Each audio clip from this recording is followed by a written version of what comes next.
अस्सलाम वालेकुम नाज़रीन। सुहेल अफरीदी के खिलाफ जो प्रोपेगेंडा चल रहा था, उनको ब्लैकमेल करने के लिए एक नई साजिश शुरू कर दी गई। उसका हमने पहले भी बताया था, लेकिन अब वो किरदार खुल के सामने आना शुरू हो गए हैं। उसमें जो सबसे बदतरीन और घटिया किरदार था वो शेर अफजल मरवत का था। अब उसने एक बड़ी कार्रवाई शुरू कर दी है सुहेल अफरीदी को ब्लैकमेल करने के लिए और अली अमीन गंडापुर को बहाल करवाने के लिए वो पहुंच गया वफाकी आईनी अदालत में। इसके हवाले से कुछ दिनों पहले एक मुबैना तौर पर एक मीटिंग हुई थी इनके फार्म हाउस पे, जिसमें इतलात ये आ रही थी कि राना सनाउल्लाह उस मीटिंग के अंदर मौजूद था। और उसके बाद शेर अफजल मरवत ने कुछ दिन पहले एक खबर दी कि मैं एक खिलाफ जाने लगा हूँ सुहेल अफरीदी के एक अदालत में।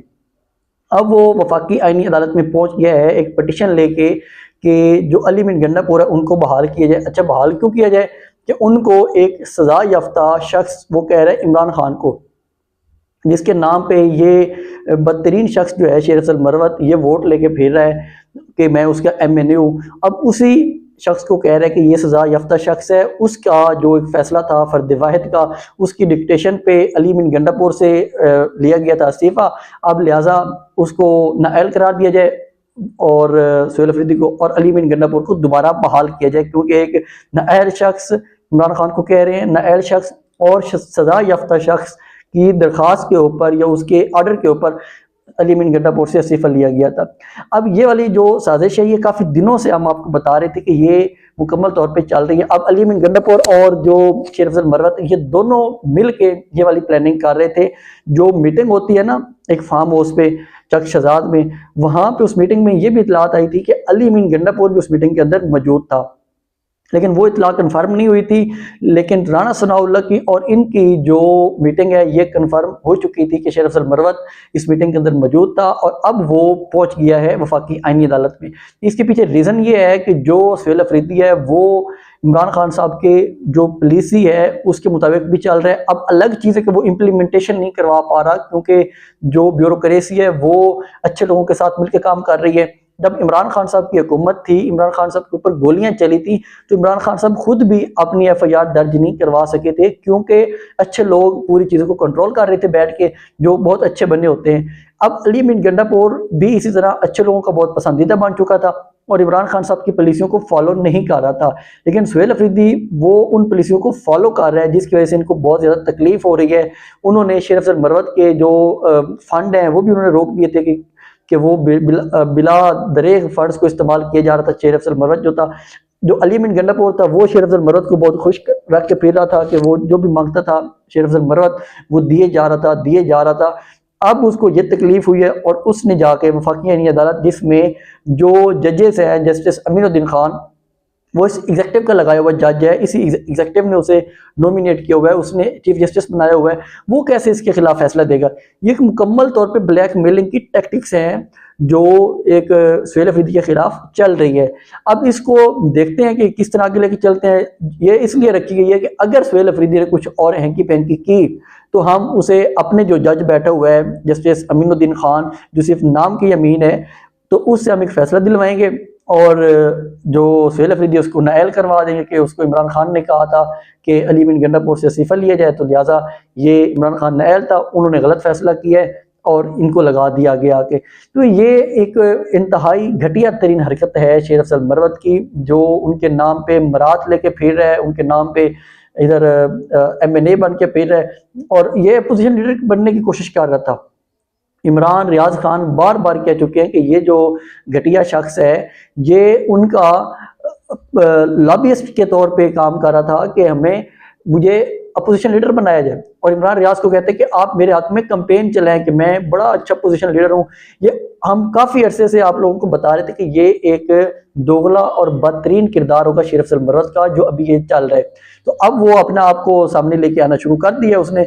ये साजिशी लोग हैं, इमरान खान के साथ मुकाबला करना इन जैसे घटिया लोगों का और साजिशी लोगों का ही काम है। उसके अलावा कोई भी बहादुर लोग इमरान खान साहब के साथ मुकाबला नहीं कर सकते उनके सामने आके, क्योंकि वो असूल पे डटा हुआ इंसान है। अब ये इसी तरह एक ब्लैक मेलिंग की प्लानिंग में रखेंगे अली अमीन गंडापुर और शेर अफजल मरवत दोनों मिलके। और पहले भी ये इतलात थी कि जो ब्यूरोक्रेसी है वो अली अमीन गंडापुर की ज़्यादा बातें सुन रही थी, और पिछले दिनों उन्होंने एक ब्यूरोक्रेसी में बात भी चलाई थी जब इमरान खान साहब के हवाले से एहतजाज के लिए बैठे हुए थे, जब उनकी आंख का मसला था, एक बात चलाई थी कि देखें अली मीन गंडापुर दोबारा वापस आने वाला है, लिहाजा आप लोग सारे सीधे हो जाएं और अली मीन गंडापुर के अहकामात माने। ये इतलात भी उन दिनों चल रही थी कि अली मीन गंडापुर बहुत एक्टिव हो गया था।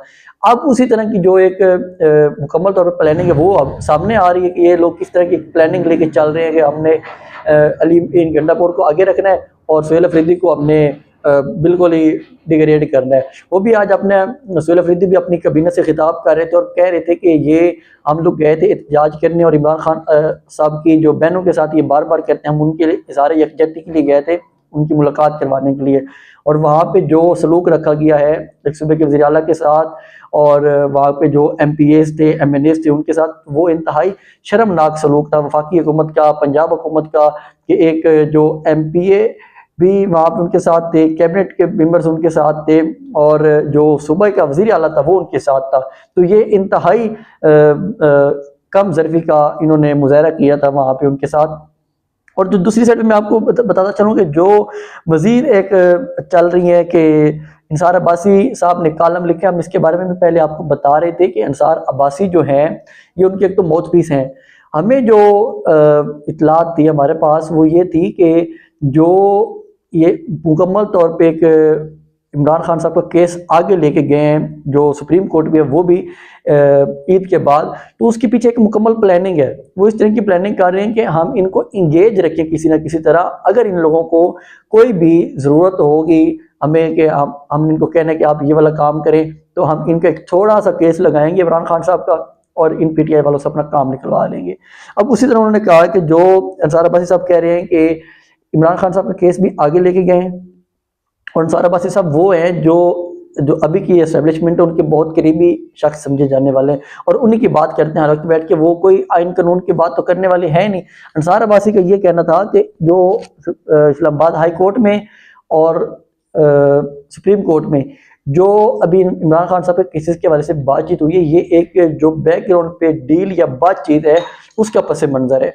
जो जस्टिस डोगर था वो बड़ा गुस्से था जो सुहेल अफरीदी ने एक एहतजाज किया और वहाँ पे अलीमा खान से बार बार कहती हैं कि ये जो कंप्रोमाइज लोग बैठे हैं ये ही फैसला नहीं होने देते और ये उनसे डिक्टेशन लेके ये फैसला देते हैं, जस्टिस डोगर, जस्टिस आसिफ, ये इस तरह के जो भी जजेस बैठे हुए हैं। तो उन्होंने जो इमरान खान साहब का केस तब वो गैर इन मुद्दत के लिए मुलतवी किया था, उन्होंने कोई अभी तक डेट नहीं दी, ना ही उन्होंने कोई केस लगाया है। गैर मुद्दत का मकसद ये है कि अगर हम बातचीत हो जाती है तो यहाँ से इमरान खान साहब को बरी करेंगे और मामला को आगे लेके चले जाएंगे। अगर हमारी बातचीत नहीं होती और इमरान खान साहब को ये लोग किसी बात पे मुतफिक नहीं कर पाते तो फिर हम यहाँ से इमरान खान साहब को सजा बहाल करवाएंगे और फिर लेके चले जाएंगे वफाकी आईनी अदालत में और वहाँ पे फिर उनका अपना जस्टिस अमीनुद्दीन खान बैठे हैं, चीफ जस्टिस हैं अमीनुद्दीन खान, उनसे हम अपनी मर्जी के फैसले दिलवा लेंगे। ये इनकी मुकम्मल तौर पे प्लानिंग चल रही थी। जो अभी क्योंकि मोहसिन नकवी के साथ उस दिन भी अलीमा खान साहब ने बताया कि उनके साथ बातचीत चल रही थी बैरिस्टर गौहर की और उन्होंने कहा था मोहसिन नकवी ने कि हम ये एहतजाज खत्म करने वरना हम इससे बहुत बड़ा सख्त रिएक्शन देंगे और सख्त एक्शन लेंगे। और मोहसिन नकवी तो वो है जिन्होंने 26 नवंबर को भी बहुत ज़्यादा जुल्म किया था जो वहाँ पे कारकुनान पहुंचे थे, तो इस वजह से उन्होंने कहा कि क्या हम यहाँ पे गोलियां मरवाएं, इतनी ज़्यादा रेंजर इकट्ठी कर ली थी उन्होंने और वहाँ पे एक माहौल ख़राब करने लगे थे, तो उन्होंने वो अपना एहतजाज कॉल ऑफ कर दिया था अलीमा खान साहब ने। फिर उन्होंने प्रेस कॉन्फ्रेंस में भी बताया कि किस तरह मोहसिन नकवी के साथ उनकी बातचीत चल रही थी।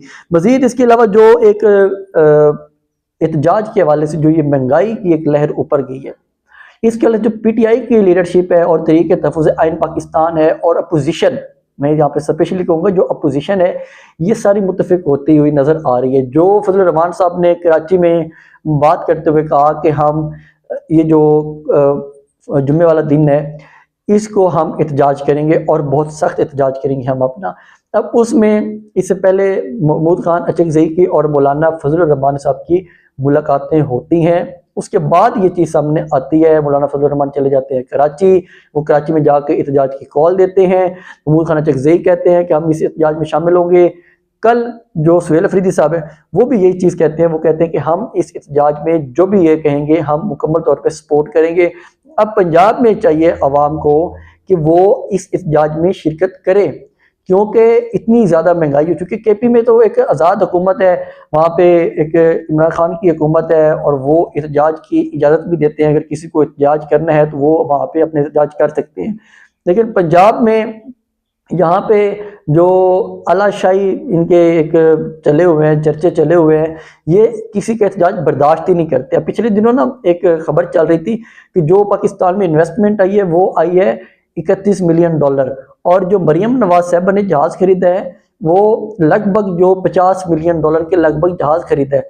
ये हालत है, पूरे साल की जो इन्वेस्टमेंट आती है वो 31 मिलियन डॉलर है, और जो जहाज खरीदते हैं वो 40 मिलियन डॉलर का जहाज खरीद रहे हैं। ये इनकी प्रायोरिटीज है और ये इनकी हालात है कि ये किस तरह इस मुल्क को लेकर चल रहे हैं। तो मजीद मैं आपको बताऊं कि एहतजाज के हवाले से अपोजिशन मुतहद होती नजर आ रही है। तहरीक तहफ़्फ़ुज़ आइन पाकिस्तान ने भी अब कॉल दिया है कि हम कल जुम्मे वाले दिन एक भरपूर एहतजाज करेंगे इस महंगाई के खिलाफ, जो ये महंगाई हो चुकी है। और इसमें महमूद कराची और जो बाकी पीटीआई की लीडरशिप है ये सारी मुतफिक होकर एहतजाज करना चाह रही है कि इस महंगाई के मुद्दे के ऊपर हम इकट्ठा करें अवाम को। अगर ये सारी अपोजिशन जो है ये मुत्तहिद हो जाए तो 6 महीने के अंदर ये हुकूमत खत्म हो जाएगी। ये अपोजिशन मुत्तहिद नहीं हो रही। मौलाना फजलुर रहमान जो एक ठीक ठाक ताकत है अपोजिशन में, वो लोग मुत्तहिद नहीं हो रहे, जिस वजह से ये एस्टेब्लिशमेंट जो है इनको फ्री हैंड मिला हुआ है और वो अपनी मर्जी से हुकूमत आगे चलाते हुए जा रहे हैं। तो इस वजह से जब तक ये अपोजिशन मुत्तहिद नहीं होगी, पीटीआई अपने इख्तलाफात खत्म करते हुए नजर आ रही है। अलीमा खान साहब अपने इख्तलाफात खत्म करके सलमान वज़ीर साहब के साथ बैठ रही हैं।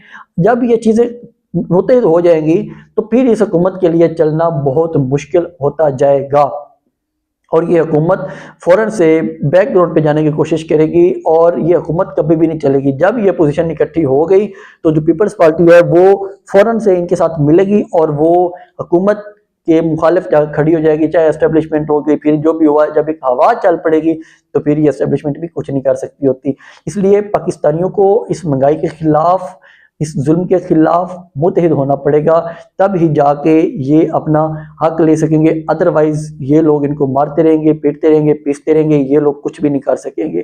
तो ये हमारे पास अपडेट्स थी, मजीद हम आप लोगों से शेयर करते रहेंगे। इसके साथ मुझे इजाजत दें, चैनल को सब्सक्राइब जरूर किया करें। अल्लाह हाफिज।